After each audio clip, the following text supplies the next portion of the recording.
الامان والحفیظ. پھر صرف یہی ایک تکلیف بھی بہت تھی. اب اس میں حساب و کتاب ہوگا، نامہ اعمال کھولے جائیں گے، پل صراط سے گزارا جائے گا، میزان پر اعمال تولے جائیں گے. کوئی ایک پرابلم ہو تو بتایا جائے. سب کے سامنے سب کچھ کھل رہا ہوگا. آج ہم یہاں بیٹھے ہیں، ہمارے عیب چھپے ہوئے ہیں. لوگ تو ہمیں معزز سمجھتے ہیں نا، لوگوں کو تو نہیں پتا کہ ہماری کون کون سی خطائیں ہیں. ہم جانتے ہیں، رب جانتا ہے. مگر اس دن ساری دنیا کے سامنے نامہ اعمال کھلیں گے. خوش نصیب ہوں گے جن کے اعمال نامے پر پردہ ڈالا جائے گا اور جنہیں بلا حساب جنت میں داخل کیا جائے گا. اس ساری سچویشن میں اتنے ڈیفیکلٹ دن، وہ کون سی ہستی ہوگی جس نے کام آنا ہے؟ وہ کون ہوگا جس کی بات سنی جائے گی؟ وہ کون ہوگا جو شفاعت کریں گے؟ There is nobody else سوائے رسول پاک علیہ الصلوۃ والسلام کی اور کوئی نہیں ہوگا جو اس دن شفاعت کریں گے. گناہ گاروں کو اللہ کی بارگاہ سے شفاعت کر کے جنت کی طرف لے جائیں گے. ان تمام مشکلوں سے نکالیں گے. اور کیسے نکالیں گے؟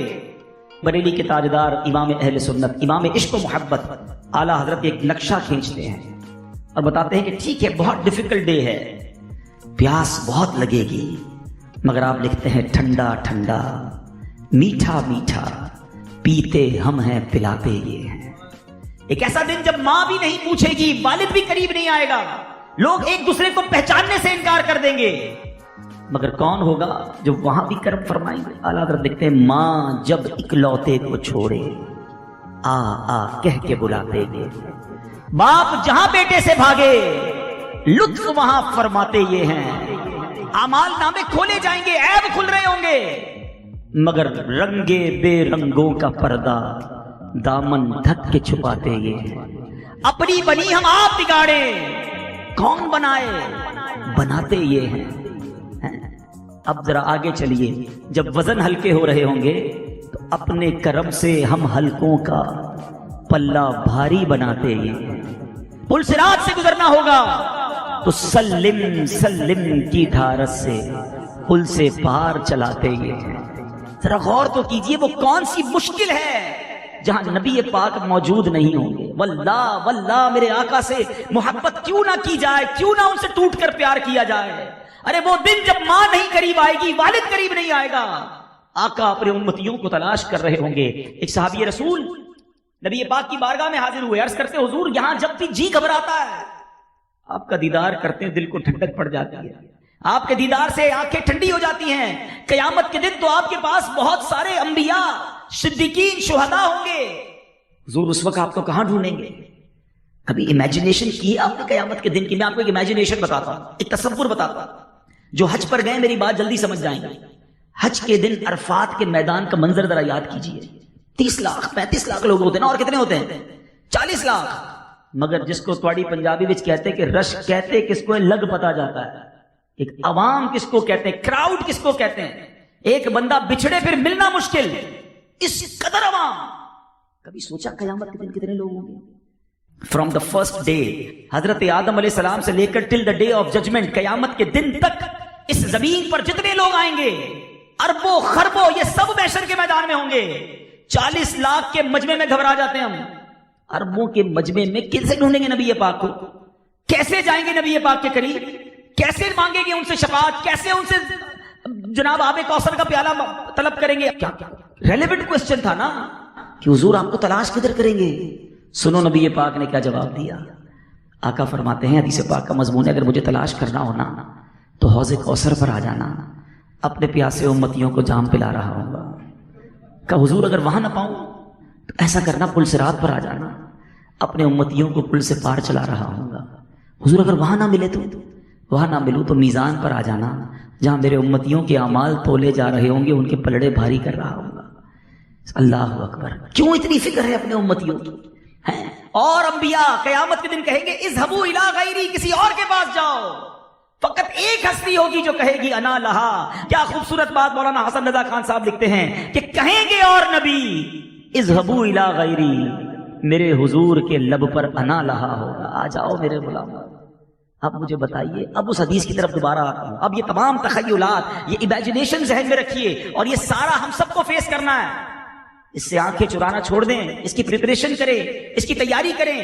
ٹیکس ریٹرن کی ڈیٹ آتی ہے تو تیاری کرتے ہیں کہ جناب اب آنے والا ہے ٹیکس ریٹرن ہے. کسی ملک کا انٹرویو، ویزا کا انٹرویو ہوتا ہے تو اس کی فائل تیار کرتے ہیں. جاب انٹرویو کے لیے نہ جانے کتنی بار پریکٹس کرتے ہیں. قیامت کے دن کی کوئی پریپریشن، کوئی تیاری، کوئی ٹینشن، فکر ہی نہیں کسی کو. مگر سنو، اب اس انعام کو سمجھو کہ آقا فرماتے ہیں قیامت کے دن تم میں سے میرے سب سے زیادہ نزدیک وہ ہوگا جس نے دنیا میں سب سے زیادہ درود پڑھے ہوں گے.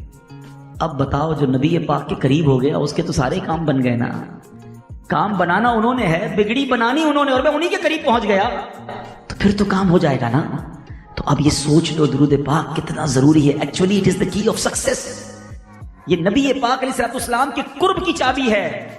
تو درود پڑھتے رہا کرے، چلتے پھرتے اٹھتے بیٹھتے. فضول باتوں سے اپنے آپ کو بچائیں. تھوڑا سا یہ سوشل میڈیا، موبائل پر جو اتنے گھنٹوں ہمارے گزرتے ہیں اس سے نکلیں اور اپنا وقت اللہ اور اس کے رسول کے ذکر میں صرف کریں.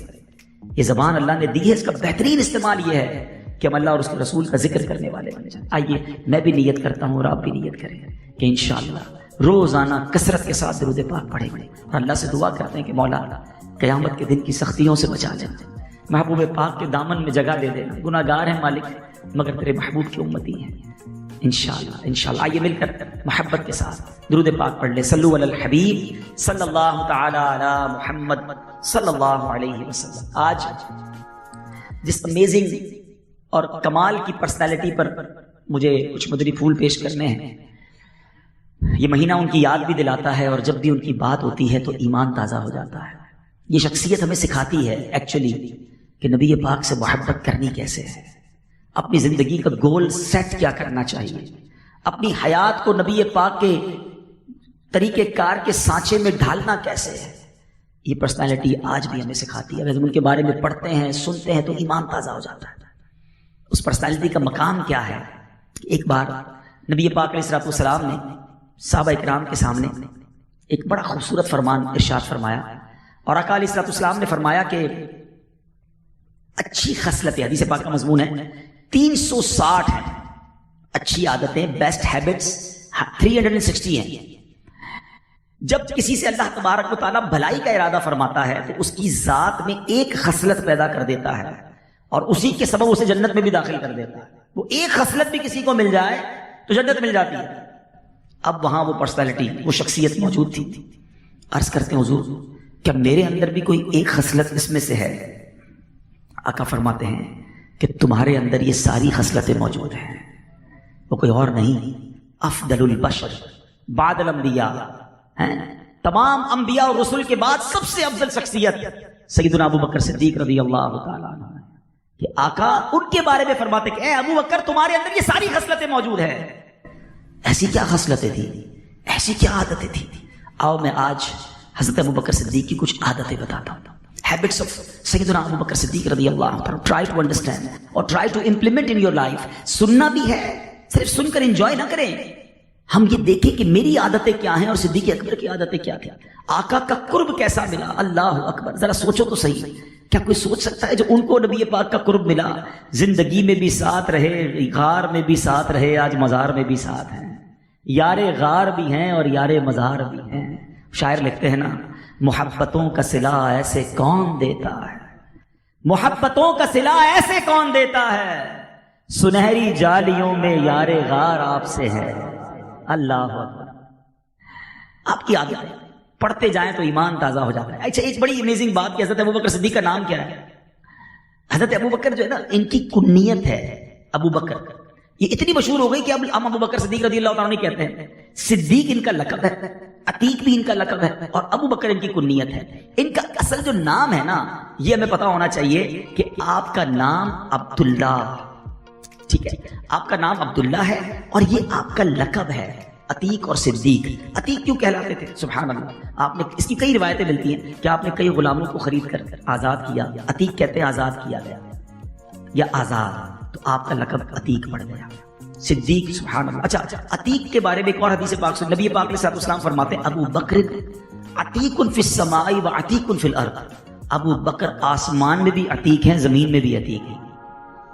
اور صدیق کا لقب بہت ساری اس کی بھی وجوہات علماء نے لکھی، مگر وہ عظیم واقعہ معراج کی رات تھی، ٹھیک ہے نا، آپ نے واقعہ سنا ہوگا کہ نبی پاک علیہ السلام نے 27th of Recep, the morning of 27th رجب ایک ریویل کیا, ایک اعلان کیا کہ میں رات کے تھوڑے سے حصے میں ایک طویل سفر کر کے بیت المقدس سے ہو کر واپس آیا.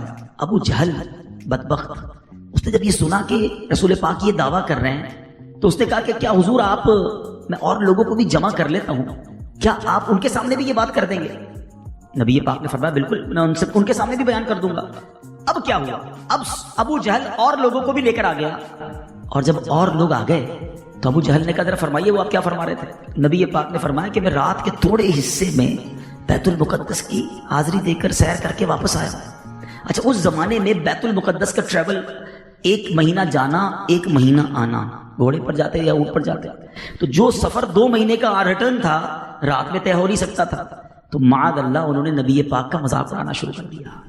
اچھا, اب لوگوں نے سوچا سیدنا ابوبکر صدیق جو تھے نا وہ بڑے معتبر تھے, بڑے معزز تھے, بڑے بزنس مین تھے, تو وہ چاہتے تھے کہ کسی طرح سیدنا صدیق اکبر کو ڈیٹیچ کر دیا جائے نبی پاک علیہ السلام سے. یعنی کفار مکہ بڑے غمزدہ تھے کہ ابوبکر ایمان کیوں لے آئے, ان کا ایک بڑا مقام ہے, بڑے بیپاری ہیں. تو انہوں نے کہا موقع اچھا ہے نبی پاک علیہ السلام سے صدیق اکبر رضی اللہ عنہ کو دور کرنے کا. گھر پہ پہنچ گیا حضرت ابوبکر صدیق کے, دروازہ کھٹکھٹایا, دروازہ کھلتا ہے, سوال ہوتا ہے کہ اے ابوبکر تم جانتے ہو تمہارے نبی کیا کہہ رہے ہیں؟ کیا کہہ رہے ہیں؟ کہ وہ فرماتے ہیں کہ میں رات کے تھوڑے حصے میں بیت المقدس سے ہو کر آ گیا ہوں. حضرت ابوبکر کہتے ہیں کہ واقعی میرے آقا ایسا کہتے ہیں؟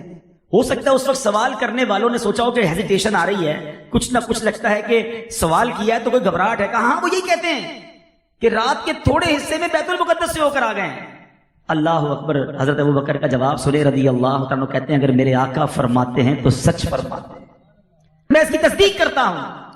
تو لوگوں نے کہا ابوبکر تم یہ کیسے تصدیق کر سکتے ہو کہ رات کے تھوڑے حصے میں بیت المقدس ہو کر آ گئے؟ تو کمال کا جواب دیتے ہیں, فرماتے ہیں میں تو اس سے بڑی بڑی باتوں کی تصدیق کرتا ہوں. میرے آقا روزانہ آسمانی خبریں دیتے ہیں کہ جبریل امین آئے ہیں قرآن لے کر, جب میں اس پر ایمان لے آیا تو اگر نبی پاک فرماتے ہیں کہ بیت المقدس ہو کر آئے ہیں تو سچ فرما رہے ہیں. وہ دن تھا کہ آپ کا لقب صدیق پڑ گیا کہ آپ نے بغیر دلیل کے نبی پاک کی بات کی صداقت کی, تصدیق کی. اے میرے میٹھے اسلامی بھائیوں, یہاں ایک اور بات بھی سیکھنے کو مل رہی ہے کہ ابو جہل نے لاجک تلاش کی, آرگیومنٹ کیا, اور صدیق اکبر نے لبیک یا رسول اللہ اس وقت کہا. جو آقا نے فرمایا وہی حق ہے. اب غور کر لیں کہ آج بھی کچھ لوگ 27 رجب میں آرگیومنٹ کرتے نظر آتے ہیں, اور آج بھی کچھ لوگ نبی پاک کی شان بیان کرتے نظر آتے ہیں. اب خود چیک کر لیں کہ یہ پرابلم اس دن سے چلا آ رہا ہے. Every morning of the 27th Rajab from that day problem کرنے والے پرابلم کرتے ہیں. اچھا, وہ آرگیومنٹ کیا کرتے ہیں کہ جناب معراج تو ہوئی تھی مگر خواب میں ہوئی تھی. چلو آج اس کو بھی سالو بھی کر دیتے ہیں, ٹھیک ہے. بڑا لاجیکلی, میں کوئی روایتوں کی طرف نہیں جاتا, بڑا لاجیکلی کوشچن, پڑھے لکھے سمجھدار لوگ بیٹھے ہیں. ابو جہل کا اور کفار مکہ کا اعتراض کرنا کہ یہ ہو ہی نہیں سکتا, یہ کس بات پر تھا؟ کیا خواب پر اعتراض تھا؟ بھائی آپ صبح اٹھیں اور آپ کا بیٹا کہ ابو رات کو خواب میں امریکہ گیا تھا, اس کے بعد لندن بھی گیا, اور پھر ابو میں کراچی بھی گھوم کے اٹھا تو بستر پہ تھا. تو آپ کا بیٹا کوئی بات نہیں, ساری لوگ رات گھوم رہے ہوتے خواب میں, کوئی مسئلہ نہیں, سو جا واپس, کوئی ٹینشن نہیں نا, خواب میں تو سبھی گھوم رہے. اگر نبی پاک نے یہ دعویٰ کیا تھا 27 رجب کی صبح کہ جناب میں خواب میں بیت المقدس ہو کر آیا, تو پھٹا ہی نہیں تھا. پھر یہ جھگڑا بتا رہا ہے کہ نبی پاک کا دعویٰ یہی تھا کہ میں جسمانی طور پر گیا ہوں. تو یہ بڑا نارمل کلیئر ہو گیا کہ پیارے آقا جسمانی طور پر جانے کا دعویٰ کر رہے تھے. ابو جہل اور اس کی لوگ جو تھے وہ اعتراض کر رہے, اور صدیق اکبر نے فوراً مان لیا. تو سمجھ ہی آ گئی بات کہ آج بھی جب آپ کے سامنے قرآن و حدیث کی کوئی بات پیش کی جائے تو ہمارا کام لبیک کہنا ہے. ہر چیز میں لاجک تلاش کرنا, ہر چیز میں کہنا جناب پہلے اس کی لاجک بتائیے. ارے میری آپ کی عقلیں تھوڑی ہیں, کبھی پہلی جماعت کے بچے کو 10ویں جماعت کی کتابیں سمجھ آتی ہیں؟ میٹرک کے اسٹوڈنٹ کو MBBS کی کتابیں سمجھ آ سکتی ہیں؟ ارے ہم دنیا میں اپنا ڈسٹینس رکھتے ہیں, یار ابھی پہلی جماعت میں اس کو 10ویں جماعت کی کتاب نہ دو. میری آپ کی عقلیں تھوڑی, اللہ کی شان, اس کی قدرت کے نظارے, اس کے حبیب کو اس نے کیا اختیارات دیے, ضروری ہے ہر بات میری عقل میں آئے. اگر حدیث کے ذریعے, قرآن کے ذریعے یہ بات پہنچی ہے تو جو پنجاب کے لوگ کہتے ہیں وہ صحیح کہتے ہیں, ایسی منن والے ہیں, سوچن والے نہیں ہیں. ہاں منن والے بنے جب نبی پاک کی یہ شان اور صدیق اکبر کو لقب وہاں سے ملتا ہے کہ انہوں نے بغیر چوں چرا کے لبیک کہا اور صداقت کر دی, تصدیق کر دی کہ جے میں مانتا ہوں نبی پاک فرماتے ہیں تو حق فرماتے ہیں. تو ایک عادت تو صدیق اکبر کی یہ پتا چلی کہ شریعت کے معاملے میں, اللہ اور اس کے رسول کے معاملے میں ماننا ہے, اس میں ہر بات میں لاجک کی تلاش کی جائے.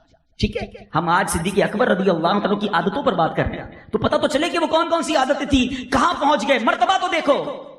غلام جو ہے نا آقا کی شان بیان کرے تو غلام کی ذمہ داری ہے کہ نبی پاک کی شان بیان کرے، مگر اس صحابی رسول کی قسمت پر ہماری جانیں قربان کہ جس کی شان نبی پاک بیان فرمائے ہیں۔ پیارے آقا علیہ الصلوۃ والسلام کی بارگاہ میں ایک بار صدیق اکبر آئے، نبی پاک کی جگہوں پر کھڑے ہو گئے اور صدیق اکبر کو گلے لگایا اور ان کے منہ پر بوسہ دیا۔ مولا علی موجود تھے، شیر خدا، کہتے یا رسول اللہ آپ ابو بکر کا منہ چومتے ہیں؟ فرمایا اے علی، ابو بکر کا میرے یہاں وہ مرتبہ ہے جو میرا مرتبہ میرے رب کی بارگاہ میں ہے۔ اس قدر نبی پاک ان سے پیار فرماتے تھے۔ اللہ اکبر، سب سے پہلے ایمان لائے نا۔ اچھا یہ دوستی ایسا نہیں تھا کہ نبی پاک علیہ الصلوۃ والسلام نے اعلان نبوت کیا اور صدیق اکبر آ گئے، نہیں، پیارے آقا اور حضرت ابوبکر صدیق رضی اللہ عنہ کو جو ساتھ تھا نا، 18 ایئرز ایج تھی حضرت ابوبکر صدیق کی، 20 سال عمر تھی نبی پاک کی، 20 سال کا ساتھ تھا اور یہ 18 سال کی عمر سے نبی پاک کے ساتھ تھے، اور جیسے ہی نبی پاک نے اعلان نبوت کیا سب سے پہلے لبیک کہہ کر کلمہ پڑھ لیا صدیق اکبر۔ ایک اور بات اس سے سیکھنے کے لیے آج میں کوشش کر رہا ہوں کہ ایک ایک واقعہ اور اس سے کچھ لیسن بیان کرتا جاؤں۔ اب سیکھنے کو کیا ملا ذرا مجھے بتائیے گا، ماشاءاللہ آپ کی معلومات کا بھی تھوڑا ٹیسٹ ہو جائے۔ سب سے پہلے مردوں میں ایمان کون لایا؟ حضرت ابوبکر صدیق رضی اللہ عنہ۔ سب سے پہلے عورتوں میں ایمان کون لایا؟ حضرت خدیجہ الکبریٰ رضی اللہ عنہ۔ سب سے پہلے بچوں میں ایمان کون لایا؟ مولا علی کرم اللہ تعالی وجہ الکریم۔ یہ تین کون تھے؟ کبھی غور کیا؟ دا موسٹ کلوزسٹ پرسنالٹیز، نبی پاک علیہ الصلوۃ والسلام کے سب سے زیادہ قریب جو لوگ تھے نا، بہترین دوست، زوجہ محترمہ، اور وہ بچہ جو نبی پاک کی آغوش میں پرورش پا رہا ہے، مولا علی کرم اللہ تعالی وجہ الکریم۔ یعنی اس کا مطلب کیا ہوا کہ آج دنیا میں کسی شخص کو دور سے دیکھے نا بعض اوقات بڑا اچھا لگتا ہے، قریب جائے تو بندہ کہتا ہے میں تو کچھ اور ہی سمجھ رہا تھا، جب تک کاروبار نہیں کیا تھا تو بڑا سچا دکھتا تھا، کاروبار کیا تو لگ پتا گیا کہ یار اس کی تو باتیں ہی دوسری ہیں، رشتہ داری نہیں کی تھی تو سب سے اچھا مجھے یہ لگتا تھا، جیسے ہی رشتہ داری کی تو اس کے تو سارے معاملے سامنے آ گئے، اس کی تو ٹور ہی چینج ہو گئی، ہمارے ساتھ جناب رشتہ کرنے کے بعد اس کے تو ڈیمانڈیں ہی ختم نہیں ہوتی۔ مذہبی لوگ بیٹھے ہیں، میں اپنے بارے میں بات کرتا ہوں، ہمارے مذہبی لوگوں کے لیے درس ہے کہ جب ہمیں لوگ دور سے دیکھتے ہیں کہتے ہیں کتنا نیک ہے، کیا جب ہمارے قریب آتے ہیں تب بھی انہیں یہ احساس ہوتا ہے؟ قریب آ کر عموماً لوگوں کے عیب کھلتے ہیں۔ میرے آقا کی شان دیکھو، جو جتنا قریب ہوا ویسا دیوانہ ہو گیا۔ سب سے پہلے ایمان لائے وہ لوگ جو سب سے قریب تھے، وہ جانتے تھے کہ آپ صادق ہیں، آپ امین ہیں، آپ اللہ کے حبیب ہیں۔ سبحان اللہ سبحان اللہ۔ تو اب صدیق اکبر رضی اللہ تعالیٰ کی بات ہو رہی ہے اور آپ کی مبارک عادتوں کی بات ہو رہی ہے۔ آپ رضی اللہ تعالیٰ کی کیا شان میں بیان کروں، آپ واحد صحابی ہیں جو 4 نسلوں کے صحابی ہیں۔ آپ کے والد صحابی، آپ خود صحابی، آپ کے بیٹے صحابی اور آپ کے پوتے صحابی۔ اللہ اکبر۔ صدیق اکبر رضی اللہ تعالیٰ کے والد حضرت ابو قحافہ، آپ حضرت ابو بکر، آپ کے بیٹے عبد الرحمن اور ان کے بیٹے محمد بن عبد الرحمن، یہ چاروں صحابی ہیں۔ لیکن غیرت کیسی تھی صدیق اکبر میں؟ اب سنو دوسری عادتیں تو بہت ساری ہیں، اس ایمان کے نام پر غیرت ہونی چاہیے۔ کمپرومائز کر لیتے ہیں ہر بات پر۔ آپ کے بیٹے عبد الرحمن ایمان نہیں لائے تھے، ایک غزوے میں وہ دشمن کی فوج، کفار کی فوج کی طرف سے آیا، تھوڑے ٹائم بعد جب ایمان لے آیا تو کہتے ہیں بابا جان ایک وقت ایسا آیا تھا کہ جب میں سامنے والوں کی فوج کی طرف سے آیا تھا نا، آپ میری تلوار کے نیچے آئے تھے، میں نے اس لیے چھوڑ دیا کہ آپ میرے والد ہیں۔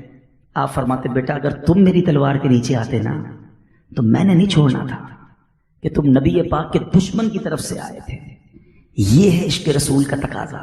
حدیث تو سنی ہے نا، لا یؤمن احدکم حتی اکون احب الیہ من والدہ وولدہ والناس اجمعین۔ میرے آقا نے تو پیرامیٹر بیان کر دیا نا کہ تم اس وقت تک کامل مومن نہیں ہو سکتے جب تک میں تمہارے نزدیک تمہاری اولاد، تمہارے والد اور سارے گھر والوں سے زیادہ محبوب نہ ہو جاؤں۔ ہم سب کہتے تو یہی ہیں کہ نبی پاک پر ہماری جان قربان، مگر کیا پریکٹیکلی ایسا ہے؟ جب بچے کی خوشی سامنے آتی ہے کیا کریں، بچوں کے لیے کرنا پڑتا ہے۔ ارے جناب آپ کے گھر میں سب کیا ہو رہا ہے، شادی میں کتنے برے کام ہو رہے ہوتے ہیں، لیکن لوگ جواب میں کیا کہتے ہیں، کیا کریں بچے کی خوشی، تمہارا کدھر گیا عشق رسول؟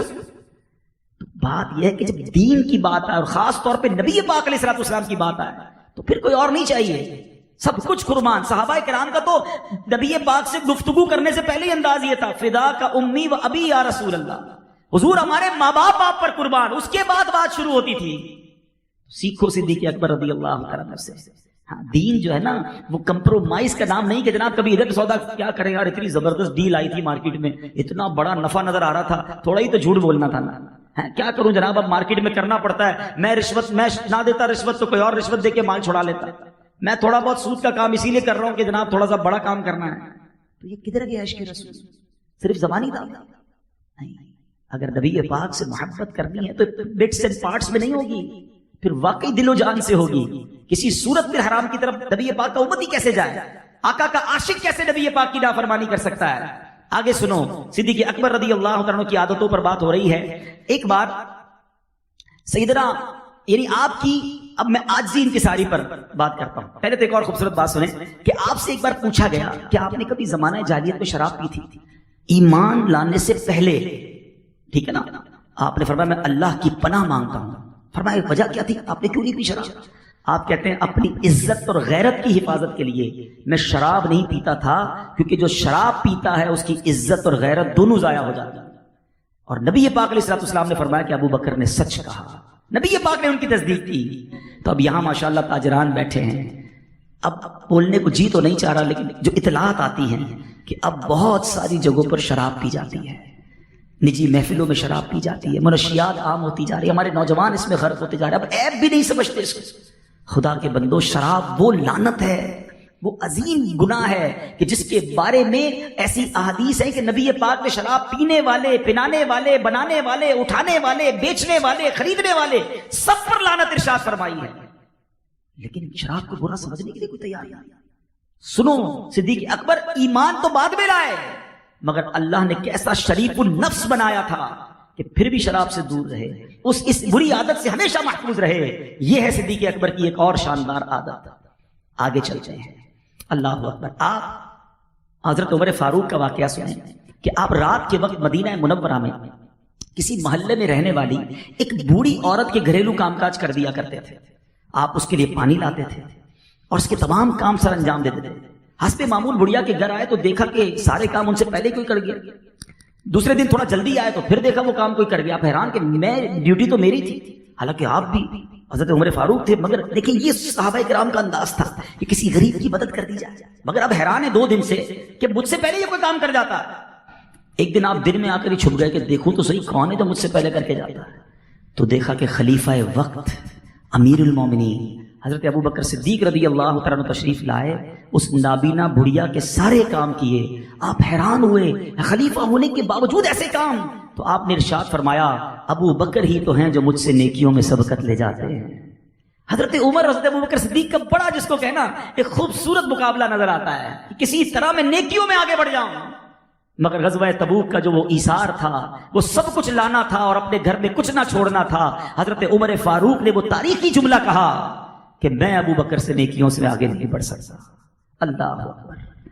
ایک بار حضرت ابو بکر صدیق رضی اللہ عنہ کی ایک اور عادت سنو. آپ جب خلیفہ نہیں بنے تھے نا تو مدینے کی بچیاں کچھ تھیں جو آپ کے پاس آتی تھی، اور وہ آپ کے ساتھ جب آتی تو آپ ان کی بکریوں کے دودھ دھو دیا کرتے تھے. تو اب آپ کی خلافت کا اعلان ہو گیا. تو بچیوں نے کہا کہ حضور اب تو آپ خلیفہ بن گئے، اب ہمارا یہ کام تو آپ نہیں کریں گے. کہا نہیں، میرے اندر تم کوئی فرق نہیں دیکھو گی، آپ بھی لے آیا کرو. خلیفۃ المسلمین ہیں. مدینے کی بچیاں اپنی بکریاں لاتی اور سیدنا ابو بکر صدیق اس سے دودھ دھو دیا کرتے تھے. اب آئیے لیسن، عادتیں تو سن لی نا. آپ خلیفۃ المسلمین کا مطلب سمجھتے ہیں؟ نبی پاک کے خلیفہ تھے، ساری دنیا کے مسلمانوں کے لیڈر تھے. کتنا بڑا عہدہ تھا، مگر نہ اسٹائل تبدیل ہوا نہ عادتیں تبدیل ہوئی. ہمیں تو ایک عہدہ ملے تو ٹوری چینج ہو جاتی ہے. تھوڑے پیسے بڑھ گئے تو اب اسٹائل ہی بدل گیا. کوئی عہدہ مل گیا، کوئی اقتدار مل گیا، کوئی ٹیگ لگ گیا ہمارے ساتھ تو پیری زمین پر نہیں ہے. سوچو تو صحیح، یہ کیسی غلامی ہے نبی پاک کی. کہیں ایسا تو نہیں کہ ہم تکبر میں گرفتار ہو جاتے ہیں. سیکھو صحابہ کرام سے، بلکہ انہوں نے کس سے سیکھا؟ اللہ کے حبیب علیہ الصلوۃ والسلام کا مرتبہ تو سوچئے نا. رسول پاک علیہ الصلوۃ والسلام ہی از the reason of all creation. نبی پاک وہ ہیں جن کے سبب کائنات بنی ہے. مگر عاجزی کا عالم یہ ہے کہ غلاموں کے ساتھ بیٹھ کر کھانا کھا رہے ہیں، غلاموں کے گھروں پر جا کر دعوتیں کھا رہے ہیں، اپنی سواری پر اپنے غلاموں کو بٹھا رہے ہیں. یہاں لوگ اپنی گاڑی میں اپنے کسی ملازم کو بٹھانا اپنی شان کے خلاف سمجھتے ہیں، ساتھ بیٹھ کر کھانا تو دور کی بات ہے. اللہ اکبر، نہ کرو ایسا. سیکھو ان سے کہ آپ خلیفۃ المسلمین بن کر بچیوں کے جناب بکریوں کا دودھ دھو رہے ہیں. کہیں ایسا نہ ہو کہ تکبر کی عادت ہمیں برباد کر دے. اگر مال مل بھی گیا، مرتبہ مل بھی گیا، اللہ نے عزت دے بھی دی تو کس نے دی ہے؟ وَتُعِزُّ مَن تَشَاءُ وَتُذِلُّ مَن تَشَاءُ. یقین کرنا وہ جب چاہے نا یہ عزت کی چادر کھینچ لے گا. ہم نے عزت داروں کو ذلیل ہوتے دیکھا ہے. انسان سے ایک غلطی ہوتی ہے اس کے بعد وہ منہ دکھانے جیسا نہیں رہتا. ایک جملہ نکلتا ہے انسان کی زبان سے, اس کے بعد وہ پورے معاشرے کو منہ دکھانے جیسا نہیں رہتا.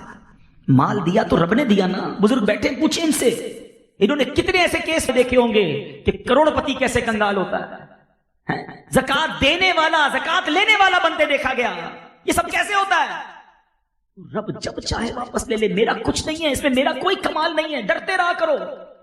اللہ کرے ایسی کیفیت بن جائے کہ میری نعمتیں بڑھے نا, تو مجھ پر یہ برڈن اور بڑھ جائے کہ اب مجھے شکر اور کرنا ہے. یا اللہ میری اوقات ایسی اور تو مجھے ادھر دے رہے. کبھی آنکھوں میں آنسو آئے جب اللہ کی طرف سے نعمت ملے تو کبھی سر جھکا کہ مولا میں اتنا گناہگار اور مجھ پر اتنی عطائیں.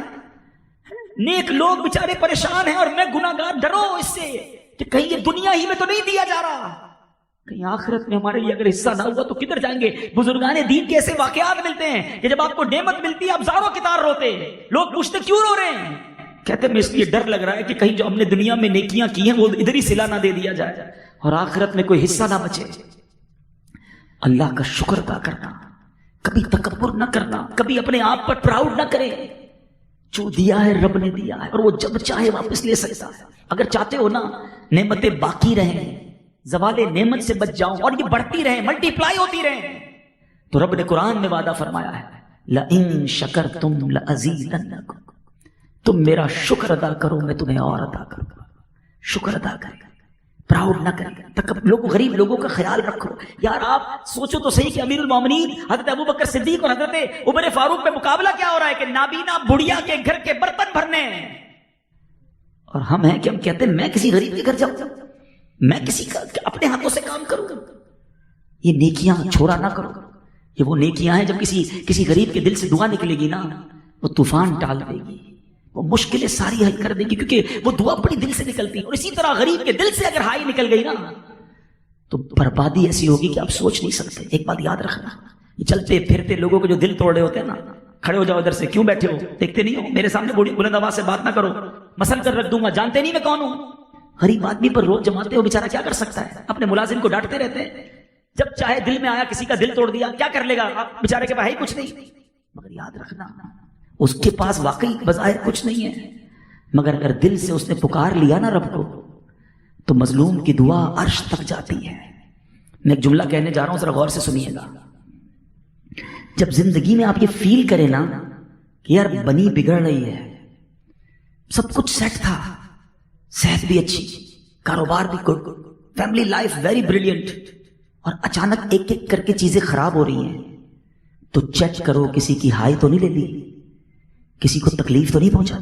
یاد رکھ رہا اگر کسی کے ہاتھ اٹھ گئے نا اللہ کی بارگاہ میں تو پھر بچنا مشکل ہو جائے گا. ڈر کے ساتھ, شکر کے ساتھ, عاجزی کے ساتھ زندگی گزارو. جتنی اللہ تمہیں نعمتیں دیتا رہے سر اتنا جھکتا رہے. یار درخت پر بھی پھل لگتے تو درخت جھکتا ہے, اکڑتا نہیں ہے. ادھر عجیب بات ہے کہ اللہ نعمتیں دیتا اور بندہ اکڑنا شروع ہو جاتا ہے. عقل بھی یہ کہتی ہے کہ وہ عطائیں دے تو ہم سجدے بڑھائیں. ہوتا یہ ہے وہ عطائیں بڑھاتا ہے, ہم خطائیں بڑھاتے ہیں. نہ کریں ایسا. آؤ صدیق اکبر رضی اللہ تعالیٰ عنہ کی ایک اور شاندار عادت. کیا عادت تھی؟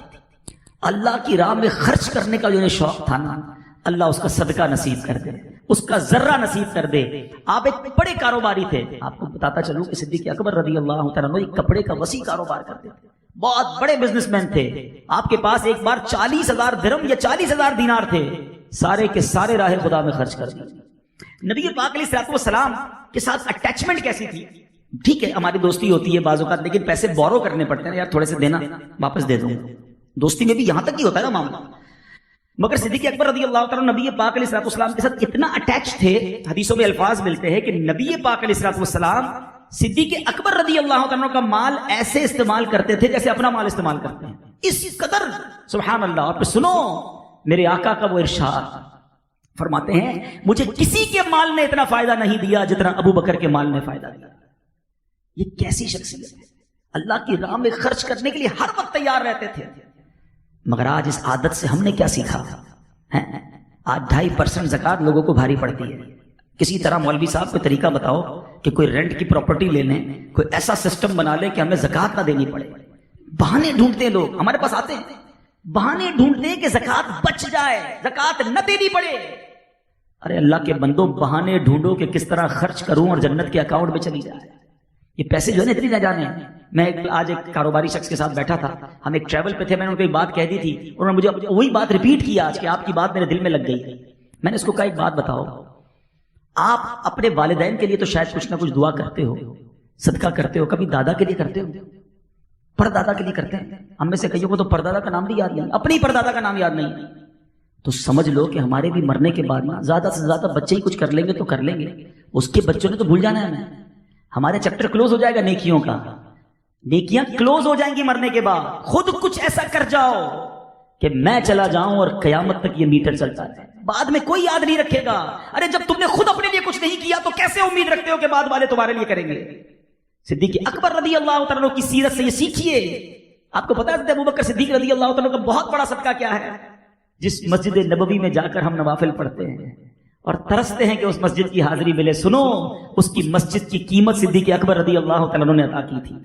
نبی پاک نے صدیق اکبر کے مال سے اس کی رقم پیش کی تھی یتیم بچوں کو، اور آج مسجد نبوی موجود ہے۔ سبحان اللہ، صبح قیامت تک کروڑا کروڑ لوگ جو حاضری دیں گے مسجد نبوی میں، نمازیں ہوں گی، اذانیں ہوں گی، سجدے، تلاوت، یہ سب کا ثواب صدیق اکبر رضی اللہ تعالیٰ کے اکاؤنٹ میں جا رہا ہے۔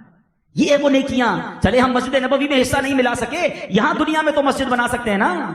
سیکھو ان کی عادت سے، اور یہ کمال کا انویسٹمنٹ ہے۔ کوئی یہ نہ سمجھے کہ میں دعوت اسلامی کے لیے مسجد بنانے کی بات کر رہا ہوں۔ ارے آپ خود بنائیے، خود چلائیے، بناؤ تو صحیح، کیونکہ اللہ کے حبیب علیہ الصلوۃ والسلام فرماتے ہیں جو اللہ کے لیے مسجد بناتا ہے اللہ اس کے لیے جنت میں گھر بناتا ہے۔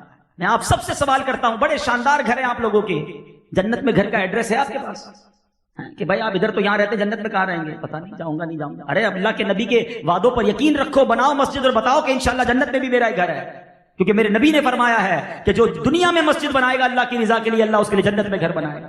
ایک صاحب ملے مجھے، بڑے کمال کی شخصیت تھے، کہتے سب بچوں کو پاکستان میں بھی کوٹھی بنا دی ہے، سب کے لیے جنت میں بھی گھر بنا دیا۔ میں نے کیسے بڑا سب بچوں کے نام کی ایک مسجد بنائی؟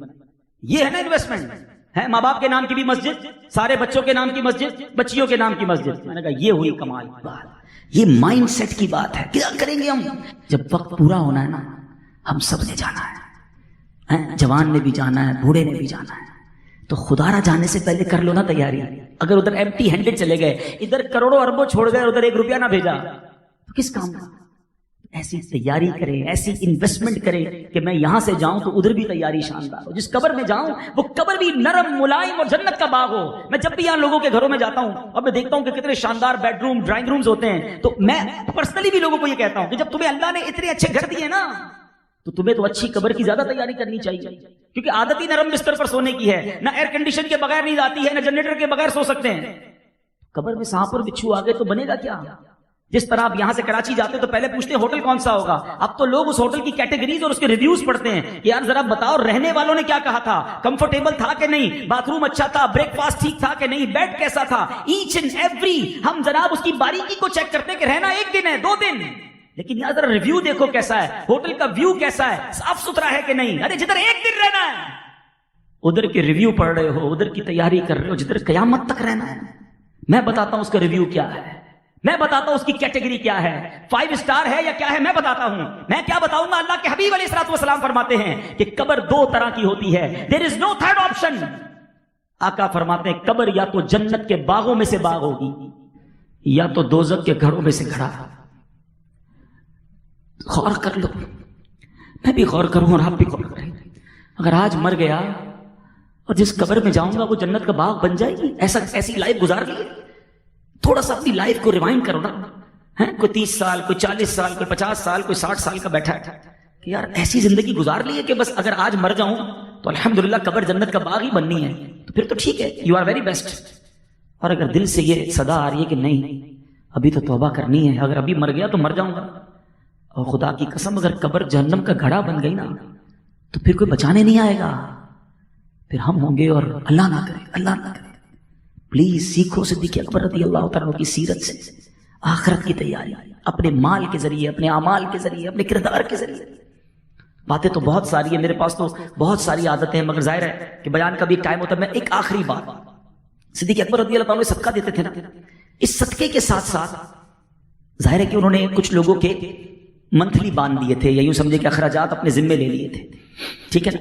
تو ایک بار صدیق اکبر رضی اللہ تعالیٰ عنہ نے ایک صحابی رسول جو تھے، جن کو آپ نے پیسے دیتے تھے آپ، ان سے جو ہے وہ کچھ تکلیف پہنچی. تو آپ نے قسم کھا لی کہ میں اب اس کو پیسے نہیں دوں گا، اب اس کی مدد نہیں کروں گا. ہمارے ساتھ بھی کبھی کبھی ایسا ہوتا ہے کہ جس کے ساتھ بھلائی کرے وہی بندہ ہمیں تنگ کر رہا ہے، اب اس کا خرچہ بند کر دیں.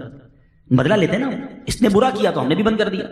سنو، صدیق اکبر رضی اللہ تعالیٰ عنہ نے جب یہ کیا نا تو قرآن کی آیت نازل ہوئی. وہ آیت کیا ہے ذرا سننا. اللہ کرے کہ یہ آیت اور اس کا مفہوم اور اس کا میسج آج میں سمجھانے میں کامیاب ہو جاؤں اور آپ سمجھنے میں کامیاب ہو جائیں. اللہ قرآن میں فرماتا ہے، بسم اللہ الرحمن الرحیم، پارہ 18 سورہ نور آیت نمبر 22. اللہ فرماتا ہے، وَلَا يَأْتَلِ أُولُو الْفَضْلِ مِنْكُمْ وَالسَّعَةِ أَنْ يُؤْتُوا أُولِي الْقُرْبَى وَالْمَسَاكِينَ وَالْمُهَاجِرِينَ فِي سَبِيلِ اللَّهِ وَلْيَعْفُوا وَلْيَصْفَحُوا أَلَا تُحِبُّونَ أَنْ يَغْفِرَ اللَّهُ لَكُمْ وَاللَّهُ غَفُورٌ رَحِيمٌ. اب ذرا ترجمہ سنیے، کیا میسج ہے قرآن کا. اور قسم نہ کھائیں، وہ جو تم میں فضیلت والے اور گنجائش والے، قرابت والوں اور مسکینوں اور اللہ کی راہ میں ہجرت کرنے والوں کو دینے کی، اور چاہیے کہ معاف کریں اور درگزر کریں. وَلْيَعْفُوا وَلْيَصْفَحُوا، چاہیے کہ معاف کریں اور درگزر کریں. جب یہ کریں گے تو ملے گا کیا؟ سنو، قرآن کہتا ہے کیا تم اسے دوست نہیں رکھتے؟ تم یہ نہیں چاہتے کہ اللہ تمہاری بخشش کرے اور اللہ بخشنے والا مہربان ہے. اس آیت میں صدیق اکبر کی شان کیسے بیان ہوئی؟ قرآن نے کیا کہا؟ اولو الفضل.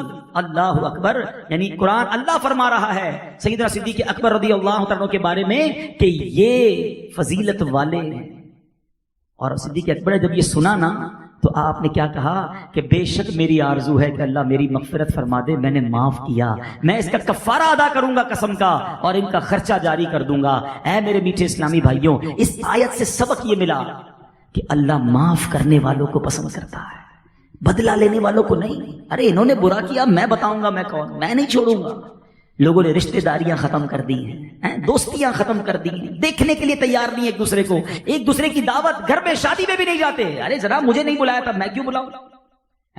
میں گیا دعوت پہ، ملاقات ہی نہیں کی مجھ سے، اب ختم، رابطہ ہی ختم. ایک بار میرے ساتھ بدتمیزی کر دی.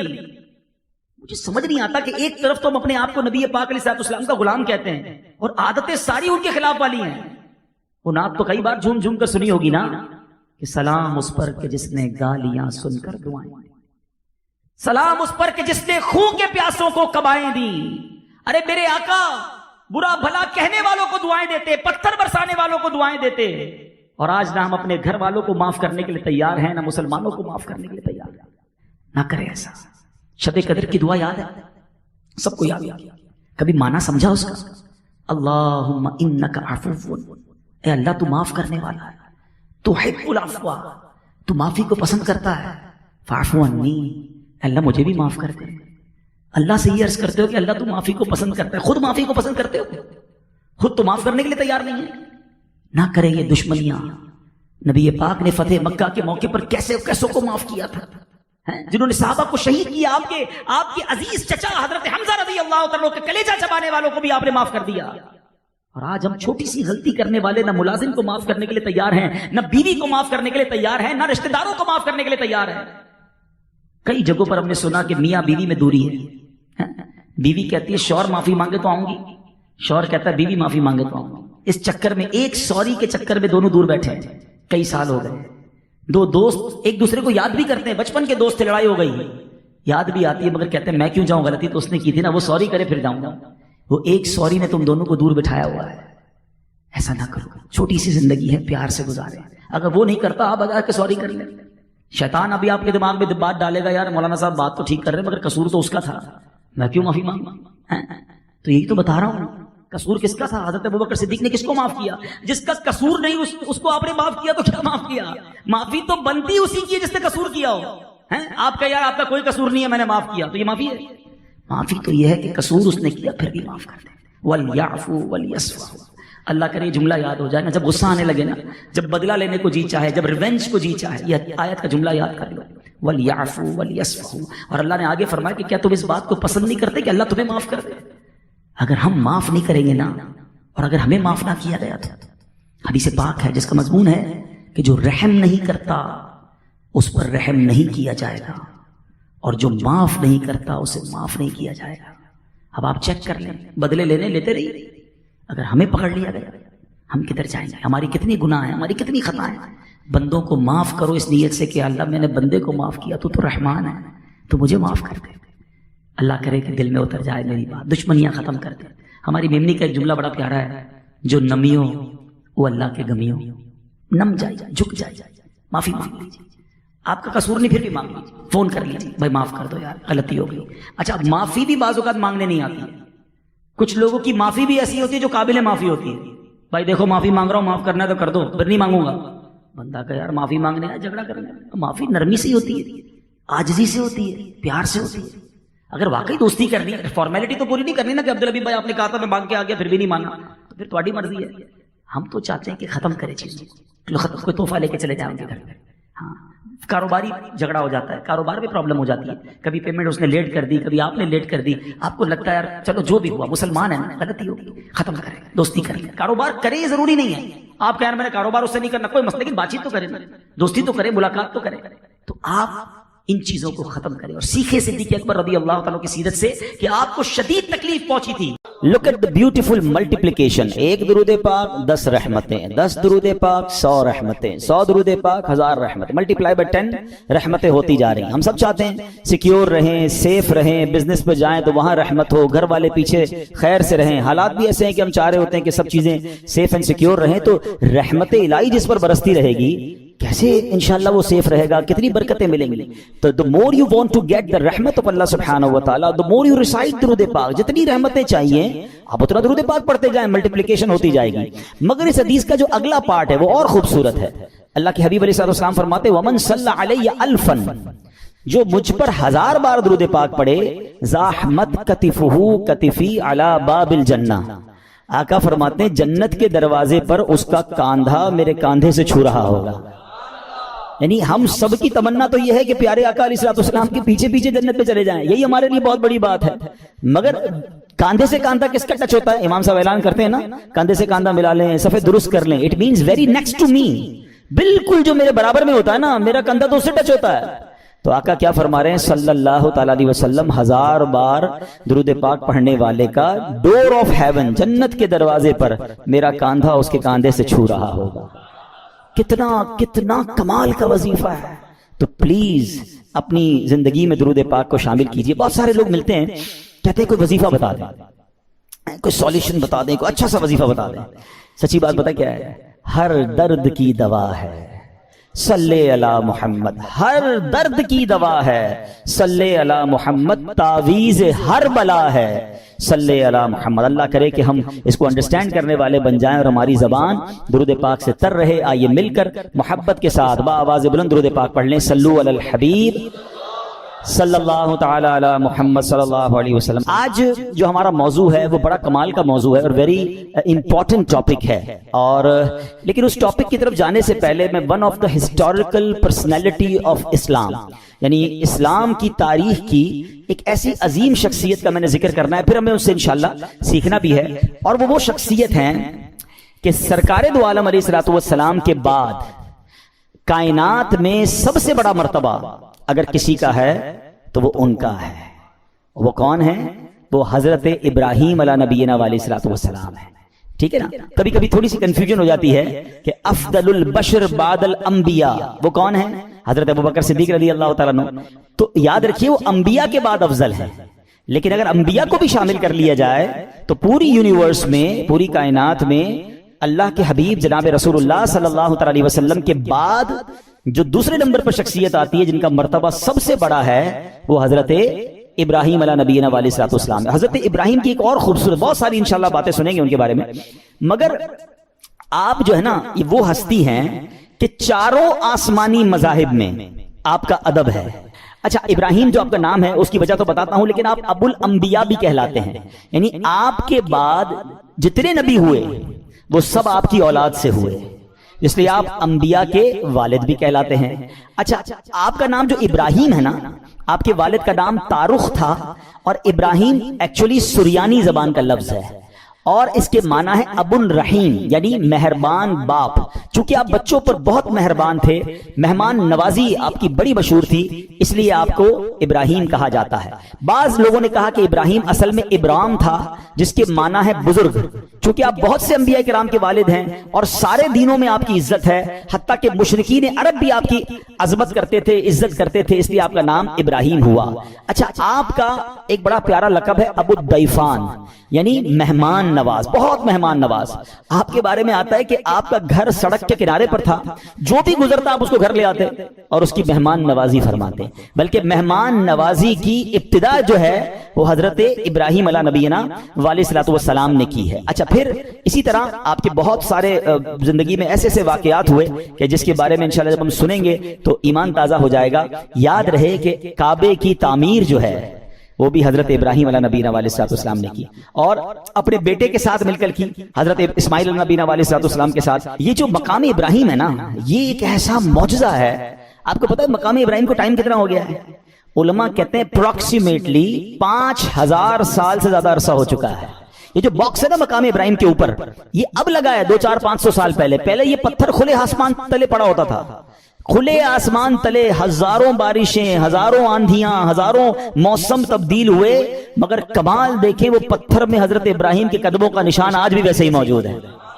یعنی اللہ نے نشانی کیسی باقی رکھی ہے. آپ ذرا سوچیں کہ 200-400 سال کسی عمارت کو چھوڑ دیں وہ گر جاتی ہے، وہ ٹوٹ جاتی ہے. وہی پرانی عمارتیں کہاں چلتی ہے؟ 5000 ایئرز پرانا یہ پتھر ہے. اور اس مقام ابراہیم، یہ جنت سے آیا تھا پتھر. اور اس پتھر کی ایک اور خوبصورت بات، حضرت ابراہیم اس پتھر پہ کھڑے ہوتے تھے تو کعبے کی دیواریں تو بہت اونچی ہیں، تو فرمایا کہ جیسے جیسے کعبے کی دیوار اونچی ہوتی جاتی تھی نا، یہ پتھر بھی اونچا ہوتا جاتا تھا. آج کل جو ہماری سائنس نے لفٹیں بنائی ہیں نا، سنو، thousands years ago یہ پتھر کیا کام کرتا تھا؟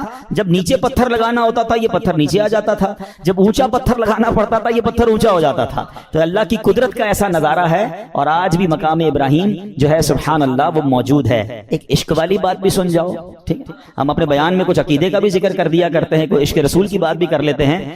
اس مقام پر نماز ادا کرنے کا، اپنی سجدہ گاہ بنانے کا قرآن حکم دیتا ہے، وَاتَّخِذُوا مِن مَّقَامِ إِبْرَاهِيمَ مُصَلًّى، اور ابراہیم کے کھڑے رہنے کی جگہ کو اپنی سجدہ گاہ بناؤ، اپنی مصلی بناؤ، یہاں نماز ادا کرو. اب مجھے بتائیے کہ جہاں حضرت ابراہیم موجود نہیں ہیں، ان کے قدموں کے نشان ہیں، اللہ اس کی عظمت کا ذکر قرآن میں کر رہا ہے. تو جہاں جس قبر انور میں، جس روضے میں خود مصطفیٰ کریم موجود ہیں، تو اس مدینے کی برکتوں کا عالم کیا ہوگا، اس روضہ رسول کا عالم کیا ہوگا، مسجد نبوی میں جا کے سجدوں کا عالم کیا ہوگا.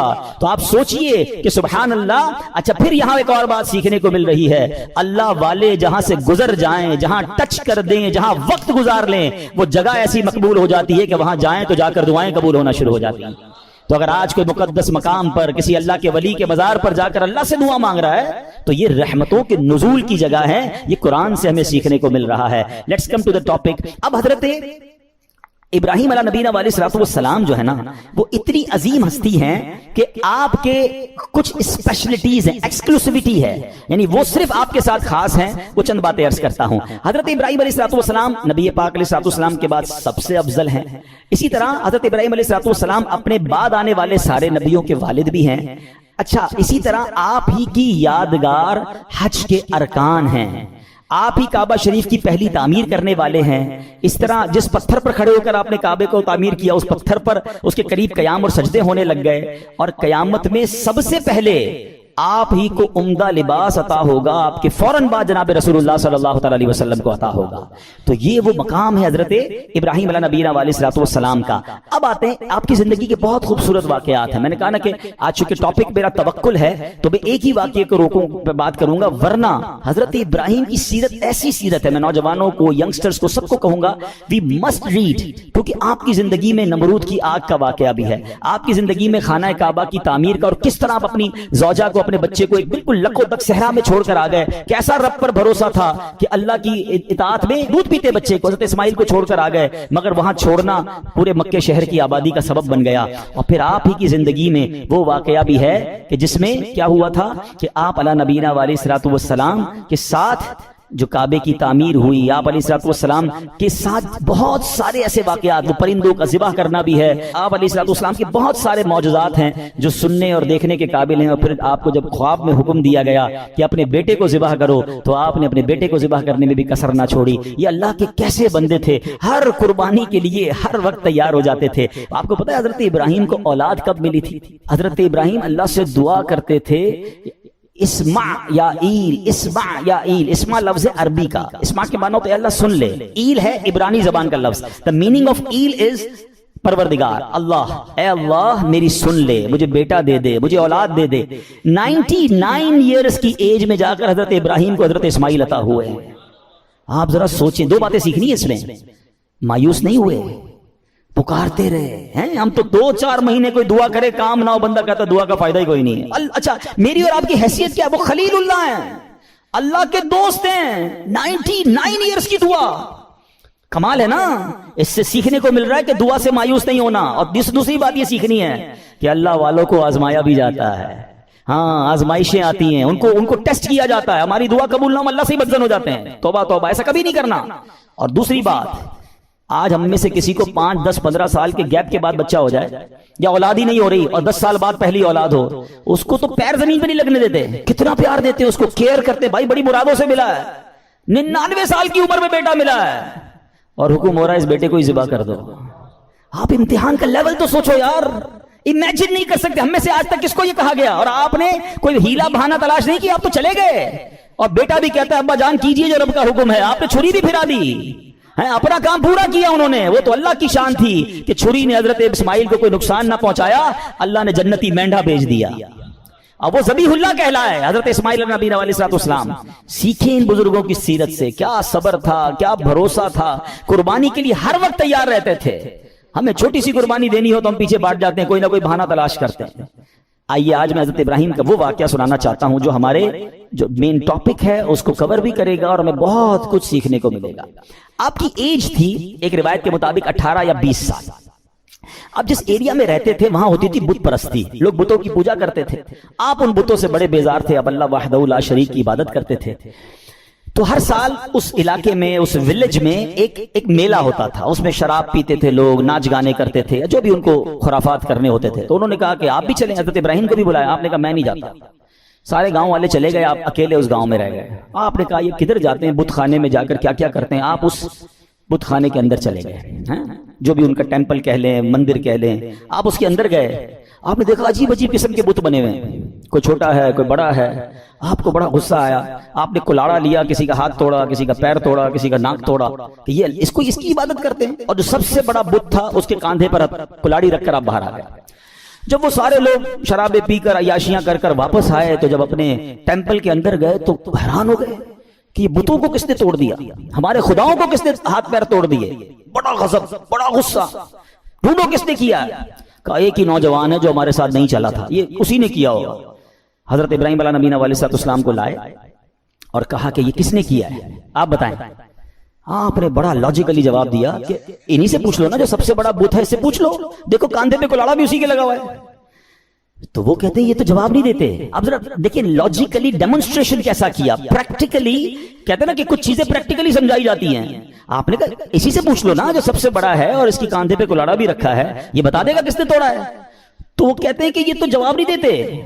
اللہ اکبر۔ اب اس پوائنٹ کو لے کر حضرت ابراہیم علیہ نبینا علیہ السلام نے کیا خوبصورت، جس کو کہتے ہیں جواب دیو، جو آپ نے جواب دیا وہ قرآن میں موجود ہے۔ آپ فرماتے قال افتعبدون من دون اللہ ما لا ينفعکم شیئا ولا یضرکم، کہا کہ تم اللہ کے سوا ایسے کو پوجتے ہو جو نہ تمہیں نفع دے سکتا ہے نہ نقصان دے سکتا ہے۔ اف لکم، تف ہے تمہارے اوپر، ولما تعبدون من دون اللہ افلا تعقلون، کہتے ہیں تم ان بتوں کو اللہ کے سوا پوچھتے ہو، تف ہے تم پر، تمہارے اندر عقل نہیں ہے، تمہیں خود نہ نفع دے رہے ہیں نہ نقصان دے رہے ہیں، یعنی پریکٹیکل کر کے بتایا نا۔ مگر کہتے ہیں کہ جس کی آنکھوں پر پردہ پڑ جائے نا اس کو آپ ایگزامپل بھی دے دیں، دلیل بھی دے دیں۔ آج بھی ایسے لوگ موجود ہیں، قرآن سے نکال کے دکھا دو، حدیث سے بتا دو، اس کو لاجیکلی سمجھا دو۔ جس کو نہیں ماننا میں نہ مانوں، اس کو نہیں ماننا۔ تو یہ شروع سے معاملہ ہے کہ کچھ لوگ نہیں مانتے۔ تو بہرحال اب اتنا زبردست ڈیمونسٹریشن تھا، ہونا کیا چاہیے تھا، توبہ کر لیتے کہ یار بات تو صحیح کر رہے ہیں، یہ بت اپنے آپ کو توڑ پھوڑ سے نہیں بچا سکے، ہمیں کیا بچائیں گے۔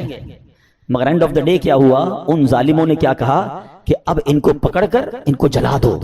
قرآن میں یہ الفاظ موجود ہیں، حرقوہ وانصروا آلہتکم ان کنتم فاعلین، ان کو جلا دو اور اپنے خداؤں کی مدد کرو اگر تمہیں کرنا ہے. اب ان ظالموں نے حضرت ابراہیم علیہ نبینا علیہ السلام کو پکڑ لیا، ان کو گرفتار کیا، اور اب پلان کیا تھا کہ اب آگ میں ڈالنا ہے. اچھا وہ کوئی چھوٹی موٹی آگ نہیں تھی، ایک بندے کو جلانے کے لیے بہت تھوڑی سی آگ بھی کافی تھی. انہوں نے دنیا کی ہائیسٹ فائر ایکسٹنگوش کی اتنی بڑی آگ لگائی کہ وہ ایریا نو فلائنگ زون بن گیا، پرندہ بھی اوپر سے نہیں گزر سکتا تھا، پرندہ گر جاتا تھا آگ کے اندر، اتنی خطرناک آگ. ٹھیک ہے، اچھا جب آگ لگ گئی تو ہوا کیا؟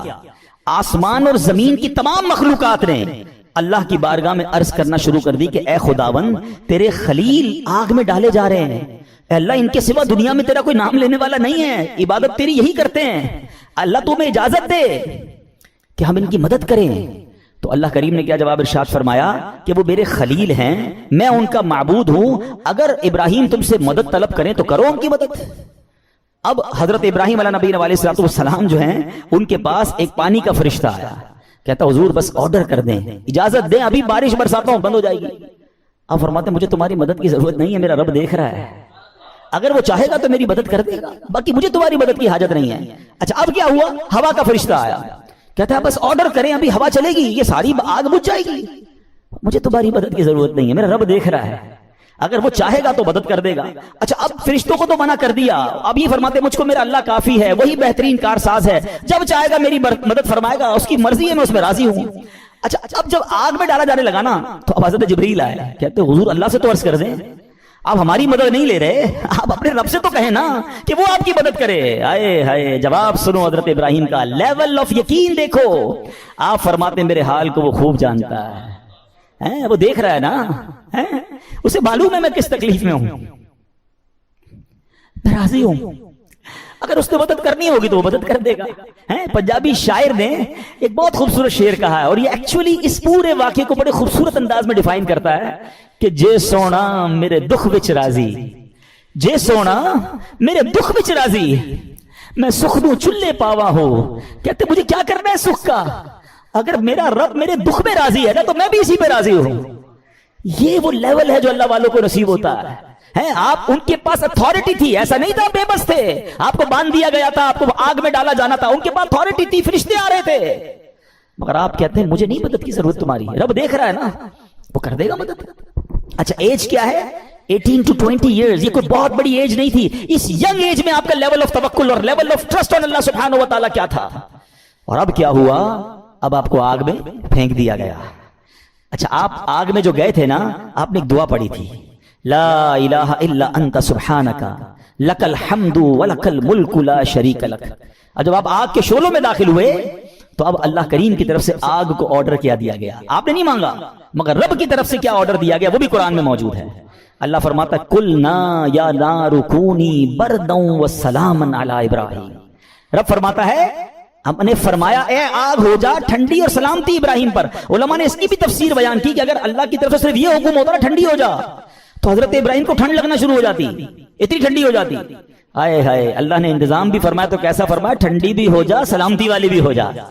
اچھا آگ بجھی نہیں تھی، یہ بھی یاد رکھیے گا، آگ موجود تھی. ایسا نہیں ہوا کہ حضرت ابراہیم آگ میں گئے اور آگ بجھ گئی، چیپٹر کلوز. نہیں، آگ جل رہی ہے، حضرت ابراہیم اندر ہے اس آگ میں.